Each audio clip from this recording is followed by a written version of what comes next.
What up guys, and welcome back to another ProGuides video. I'm your host Christoph, and today we're going to be talking about what it'll be like to transition from one of my favorite games, CSGO, into Project A. How it will feel, key concepts, how-tos, and much more.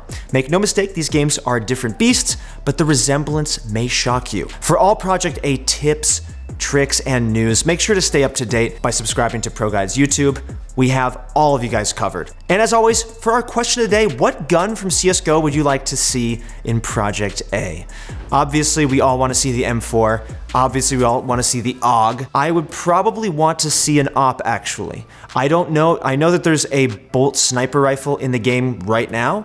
I just don't know if it's a one-shot kill. I think that having a one-shot kill weapon with some downfall, like cost obviously, as well as maybe you're really slow when you use it, could be very interesting. And then being able to counter that with maybe some armor or some certain ability could be very interesting as well. But I would love to see an AWP. Let me know down below. Love to know what you guys think. All right, guys, let's get right into the video. First and foremost, these games are very similar on paper. With the primary competitive mode being bomb defusal, Project A will follow in CSGO's footsteps.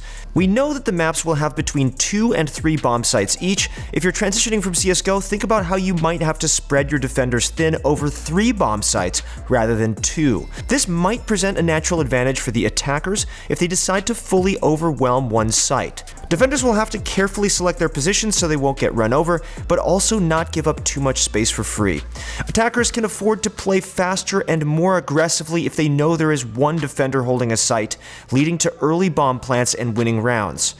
I'm pretty curious to see how the defenders' abilities will help them deal with this huge disadvantage, having to potentially stand their ground 1 versus 5. It's going to be interesting seeing how that's balanced. You probably know that it's a good idea to pick up a Molotov on CT side. It completely shuts down rushes and will halt a team trying to break a bomb site open. It's very likely we'll be seeing an ability that kind of replaces the Molotov in Project A, maybe a slow or a freeze. It might be the only way to hold on for a 1v5. It's always a cost-efficient piece of utility for the value it holds as a defensive and offensive tool. You can use it to attack, to flush enemies out of powerful positions, and frag them while they are repositioning. Honestly, I can't wait to see these kinds of defensive abilities, making the game so much richer in terms of strategy. The existence of curved flashbangs in Project A has been confirmed by multiple reliable sources. Similar to how CSGO players will set up their teammates for peeks by throwing a flash, the flashbang ability will absolutely dominate in Project A. Especially on smaller maps, a well-placed flash can always score you a free kill, which competitive players will love. On the other hand, dying from getting full flashed is very punishing and sometimes really frustrating, honestly, because you didn't even get to fight back. This could discourage defenders from being too aggressive and dying without value, or even taking more aggressive angles altogether. So how would you counter a flash? That's going to be an interesting question in Project A. You can't exactly throw it back and run away from it. If you're coming from CSGO, you might be familiar with playing anti-flash, which is essentially staring at a wall in hopes of not being flashed, then peeking out once your enemies start to push. If you want to be ahead of the game for Project A, you have to think about this and avoid getting pop flashed and one tapped. You can go in CSGO, it's free now, so you can go and practice those abilities. For all of you guys who are League players or people who haven't played CSGO before, we recommend you just go in, play some CSGO for a week or two, just to get the fundamentals of this game because they're so similar. The pacing of these games will also be really similar. When you play, you're going to be encountering fast, explosive rounds. You'll have some super slow rounds and plenty that change pace during the game. CSGO players will honestly adjust to this change of pace because they've been practicing this for years. For example, most players are used to staring at one angle for 45 seconds straight in slower rounds, but if you've rushed B, for example, you've changed the pace. Ever played for picks? Same deal. Changing the pace is an excellent way to throw your opponents off guard, giving your team new opportunities to find an opening. This will most definitely be used by players in Project A, so be careful if things start to seem all too quiet. Another notable difference between Project A and CSGO is simply the format. Project A will be played in a best of 24 round format, while CSGO is always stuck to a best of 30. Players of Project A will spend 12 rounds per side, which leaves less room to develop your own strategy, read the enemy, adapt to their strategy, and more. Because of this, we can infer that the average Project A game will be a lot shorter than a CSGO game. Although it might lead to more one-sided matches, I'm pretty happy about this. CSGO games are a huge investment, and if you're on a losing team or you don't like your team that much, Playing an hour or even an hour and a half on a rare occasion is just too much. I'm happy that they're shortening it. Faster games honestly just feel a lot more fun to me. Nobody likes being stuck in a losing game for a while. There's also a lot of speculation about different game modes, which would be especially interesting for the ranked mode. CSGO is yet to venture out of bomb defusal for its competitive playlist. Will Project A be the first of its kind? I know we've had hostage maps in CSGO, but I think that like maybe a payload, maybe learning from Overwatch, maybe some capture the flag, maybe some interesting new modes would be really cool. Next up, let's talk about the style of aim. In both of these titles, snapping, flicking, predictive recoil, and tracking is present. To be a virtuoso of your mouse and keyboard, you'll need to master these types of aim first. CSGO players will immediately grasp the crosshair placement and level head aiming of Project A. It's just what you're used to when all you do is click heads. Good crosshair placement is extremely important because it'll reduce the amount of time you spend snapping onto your opponent. If you have better crosshair placement than them, winning gunfights will be a breeze. On top of that, it is leaked that each gun in Project A will have a specific spray pattern, which is predictable recoil that will kick up your shots. If you've ever tried using the AK-47 or the M4, you know how difficult it can be to shoot straight. Just to stay on target during a spray, you'll have to learn how to control the recoil of your weapon. I recommend practicing your spray control in a workshop map to stay on your toes. Okay, now let's go on to movement. Bunny hopping is the next topic. Is it here to stay in Project A? Well, it looks like it is. Multiple reliable sources have confirmed that bunny hopping, strafe hopping, and strafe jumping are all in the game.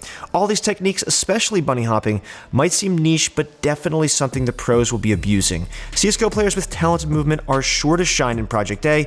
Oppers in CSGO will be ready to b-hop, to choke points to surprise their opponent, while entry fraggers will be immediately comfortable air strafing out of doorways to steal the opening kill. Movement will be very important to learn if you're not adept at this, and just as important to practice when transitioning to Project A. Surf and b-hop maps have been a community favorite in CSGO for a long time and are a great way to practice your movement. Once again, guys, to practice for this, if you are not familiar with CSGO, you are able to do that right now by downloading CSGO and just go into some training. Project A will also loosely mirror CSGO's economy system. You'll have to purchase your weapons, armor, and abilities with your hard-earned cash. You can get cash by winning a round, scoring a frag, or even losing a round.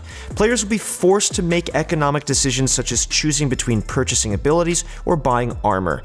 If you win a round without dying, you'll keep your investments with you to the next round. This means that winning teams can snowball an advantage by not having to rebuy weapons and abilities with each round. With there being a variety of pistols to choose from, it's safe to assume that there will be save rounds for when a team is low on cash and buy rounds when a team has cash to spend. You'll have to ask yourself, is that helmet really better than a poison bomb this round?